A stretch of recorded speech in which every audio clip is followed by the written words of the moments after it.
Welcome to the Slop Farm. Enjoy the video. You begin by opening your dataset and confirming the variable is numeric. Otherwise, convert strings to numbers. Next, go to Transform, then Rank Cases to start. This is the first actionable step. Select the variable S to rank and give the new variable a clear name because labels matter downstream.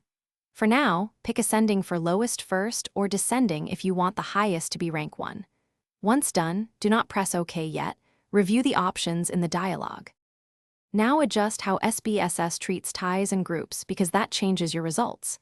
In the Rank Cases dialog, pick a tie method. Average gives mean ranks, min gives the smallest tied rank, and sequential breaks ties arbitrarily. Make sure missing values are handled as you expect. Spss excludes system missing by default, so recode if necessary. If you need ranks within categories, click the By button and select the grouping variable. Also, check the descending box if you want highest values to receive rank 1.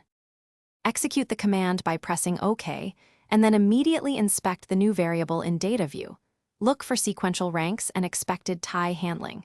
To verify, run frequencies or sort cases by the rank to confirm order and distribution. Save the generated syntax so you can reproduce or tweak it later.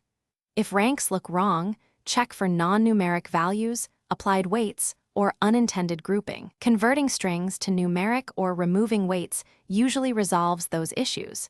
Fix the source and rerun the rank operation. Thanks for watching. Consider subscribing if we helped you today.